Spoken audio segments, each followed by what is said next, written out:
Hello, my name is Justin Aldinger, and today we'll be discussing the War Rooms. The War Room is a museum in London and one of the 5 branches of the Imperial War Museum. This museum consists of the Cabinet War Rooms and the Churchill Museum. Today we are focusing on the Cabinet War Rooms. The War Rooms were an underground complex that housed various members of the British government during the turbulent time that was the Second World War. It was often called the heart of the British war machine. The war rooms entered operation on August 27, 1939, and was abandoned in August 1945 following Japan's surrender, which formally ended World War II. The war rooms were conceived in 1936 when war was becoming increasingly likely. If war was to break out, then it was likely that London, the capital, would be bombed, which would hamper the British government's ability to operate. To that end, Sir Hastings Ismay in 1938 ordered the construction of an emergency base of operations that the government could use during the bombing raids. The war rooms were completed on the 27th of August 1939. Only days later, on September 1st, would Germany invade Poland, triggering World War II.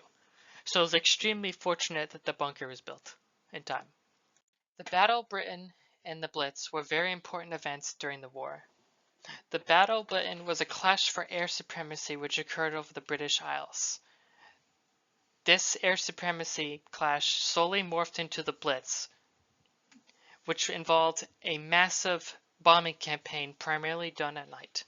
From 1940 to 1941, Britain endured heavy aerial bombardment from the German Luftwaffe. Targets ranged from important military and industrial assets, with many Luftwaffe sorties striking London proper. The left picture depicts a German bomber dropping its payload over London, and the right image shows the Second Great Fire of London, which occurred during the Blitz. How does this relate in the context of the war rooms? While the Battle of Britain and the Blitz were occurring, people were working in the war rooms. Imagine working long nights while bombs explode above you. It is insane to think about and worth considering while exploring the war rooms. So what were the rooms? The first room is the map room. The map room was constantly in use by Royal Navy, Army, and Air Force personnel. These officers would collect intelligence from their various sources around the British Empire and disseminate it to the Prime Minister, Chiefs of Staff, and other important figures in the British government. The Cabinet War Room is another important room. This is the room where the Prime Minister and his advisors would meet the British Chiefs of Staff. These meetings were done in extreme secrecy to prevent leaks. This room would be used many times during the war, and it is very interesting to consider what conversations might have taken place during this 6-year war. Another important room was the transatlantic telephone room. This room housed a very encrypted telephone line to Washington, D.C. This allowed Churchill to talk with U.S. President Roosevelt. They discussed aspects and overall strategy of the war. Another room was Churchill's office and bedroom. This room included broadcasting equipment, so Churchill could make speeches to the British public from the safety of the bunker. These speeches were meant to raise morale in an uncertain time in British history. These are the British Chiefs of Staff. Seated left to right is Air Chief Marshal Sir Charles Portal, Field Marshal Sir Alan Brooke, Prime Minister Churchill, Admiral Sir Andrew Cunningham. Standing left to right is the Secretary to the Chiefs of Staff Committee, Major General L.C. Hollis, and the Chief of Staff to the Minister of Defense, General Sir Hastings Ismay. These men met a lot over the course of the war and had long discussions in the war room. They also oversaw many subcommittees, such as the Joint Intelligence Subcommittee. The Joint Intelligence Subcommittee oversaw the collection, analysis, and exploitation of foreign and domestic intelligence. They also conducted military intelligence as well as performed various espionage and counter-espionage activities.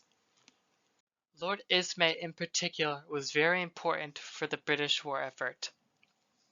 Before the war, he was Deputy Secretary of the Committee of Imperial Defense. This job involved planning and preparing for a potential war. During the war, he was promoted to serve as Churchill's chief military assistant and staff officer, from which he served as the main link between Churchill and the Chief of Staff Committee. In other words, he linked the British military with the politicians. Churchill would ask Ismay what he wanted, and Ismay would respond if the British military could or could not accomplish his task. Remember, as Prime Minister, Churchill had the power to dictate the pace and overall strategy of the war. In his memoirs, Ismay called himself an agent, whose job was to support Churchill and assist them in dictating British war policy and strategy. This is very similar to the Director of National Intelligence in America. The DNI oversees the various intelligence programs of the U.S. and advises the president. The president in turn gives the director various tasks for the U.S. IC to carry out. After the war, Ismay became the first Secretary General of NATO. He had a very colorful military career. The war rooms were very important to Britain during the war. Most strategies, policies, and tactics originated from these rooms, which influenced the course of the war. The war rooms also served as an early example of the importance in establishing a relationship between policymakers and military and intelligence leadership.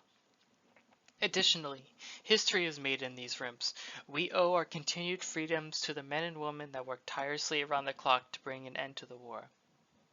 And that concludes my brief summary of the war rooms. I hope you enjoyed the video and learned something. Thank you for watching. Goodbye.